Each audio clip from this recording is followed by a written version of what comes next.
Kisah Nabi Harun tidak terlepas dari kisah Nabi Musa alaihissalam. Beliau adalah saudara sekaligus juru bicara Nabi Musa dalam menghadapi Fir'aun maupun umat Nabi Musa sendiri. Nabi Harun merupakan nabi yang diminta langsung oleh Nabi Musa kepada Allah Subhanahu wa Ta'ala dalam membantu mengembangkan ajarannya. Beliau diangkat menjadi nabi dan diutus untuk berdakwah kepada Fir'aun di Mesir dan Bani Israel di Sina, Mesir. Nabi Harun diriwayatkan fasih berbicara dan memiliki pendirian tegas dalam mengikuti Nabi Musa saat menyampaikan dakwah kepada para raja yang sesat. Tibalah saat di mana Nabi Musa diperintahkan oleh Allah Subhanahu wa Ta'ala untuk pergi ke Bukit Sinai untuk menerima wahyu dari Allah. Selama kepergian Nabi Musa, segala urusan telah diserahkan kepada saudaranya Nabi Harun. Selama ditinggal Nabi Musa, Nabi Harun juga diserai amanah untuk mengawasi dan memimpin penduduk Israel menghadapi perbuatan mungkar dan melarang mereka menyekutukan Allah dengan benda lain. Nabi Musa berkata, "Gantikanlah aku dalam memimpin kaumku dan perbaikilah. Jangan kamu mengikuti jalan orang yang melakukan kerusakan." Di atas Bukit Sinai, Nabi Musa memohon kepada Allah, "Ya Tuhanku, dapatkah aku melihat Engkau?" Allah Subhanahu wa Ta'ala berfirman, "Engkau tidak akan sanggup melihatku, tetapi cobalah melihat bukit itu. Jika ia tetap berdiri tegak di tempatnya, maka kamu akan dapat melihatku." Nabi Musa menengok ke arah sebuah bukit yang dimaksud. Seketika bukit tersebut hancur luluh tanpa berbekas, masuk ke dalam perut bumi. Nabi Musa terkejut, seluruh tubuhnya gemetar hingga beliau jatuh pingsan. Setelah Nabi Musa sadar dari pingsannya, beliau bertahmid sambil memohon ampunan atas kelancangan beliau yang ingin melihat Allah. "Maha besar Engkau, wahai Tuhan, ampunilah aku dan terimalah taubatku, dan aku menjadi orang yang pertama beriman kepadamu." Kemudian, Allah menurunkan kitab Taurat berupa kepingan-kepingan batu. Di dalamnya tertulis pedoman hidup dan penuntun beribadah kepada Allah Subhanahu wa Ta'ala.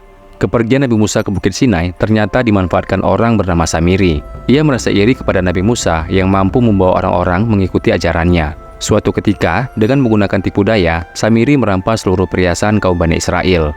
Dengan keahliannya, semua emas tersebut dilebur dan dibentuk menjadi patung seekor anak sapi dari emas. Dan dengan keahliannya pula, patung tersebut akan mengeluarkan suara seperti anak sapi jika ada angin bertiup masuk ke dalam mulutnya. Hal tersebut membuat kagum kaum Bani Israel. Samiri kemudian melancarkan hasutan kepada kaum Bani Israel untuk menjadikan patung tersebut sebagai Tuhan dan menyembahnya.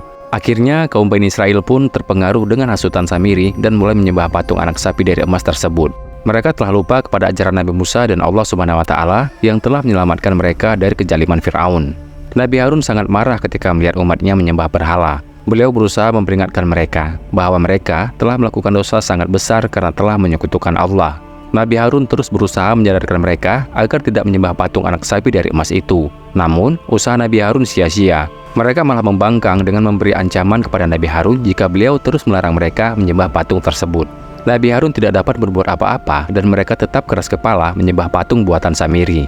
Ketika Nabi Musa kembali turun dari Bukit Tursina, beliau sangat terkejut ketika melihat kaumnya telah tersesat dan menyembah berhala. Nabi Musa kemudian menyalahkan Nabi Harun. Dalam keadaan seperti itu, Nabi Musa menegur Nabi Harun yang telah dititipi agar menjaga umatnya. "Wahai Harun, apa yang menghalangi engkau dan mencegah mereka ketika engkau melihat mereka sesat? Apakah engkau tidak mengikuti aku atau engkau mendurhakai perintahku?" Harun menjawab, "Wahai saudaraku, sesungguhnya aku takut engkau berkata, engkau mengadakan perpecahan dalam Bani Israel dan engkau tidak memelihara perkataanku." Kemudian Nabi Musa mendatangi kaumnya dan berkata, "Hai kaumku, bukankah Tuhanmu menjanjikan kepadamu suatu janji yang baik? Maka apakah terasa lama masa yang berlalu itu bagimu? Atau kamu mengendaki agar kemurkaan Tuhan menimpamu? Lalu kamu melanggar perjanjianmu denganku?" Pada akhirnya Nabi Musa mengetahui siapa yang mengajak kaum Bani Israel menyembah patung anak sapi dari emas tersebut. Nabi Musa kemudian mengusir Samiri dan pengikutnya.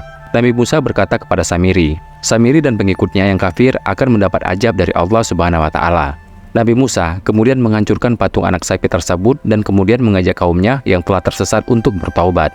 70 orang terbaik diajak Nabi Musa ke Bukit Tursina untuk memohon ampun bagi kaumnya. Ketika sampai di sana, mereka lalu bersujud. Saat bersujud, mereka mendengar percakapan Nabi Musa dengan Allah sehingga timbul keinginan dari mereka untuk melihat Allah juga seperti Nabi Musa.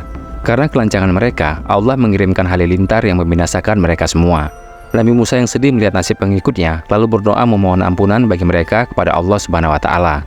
Dan Allah mengabulkan doa Nabi Musa dengan menghidupkan kembali mereka.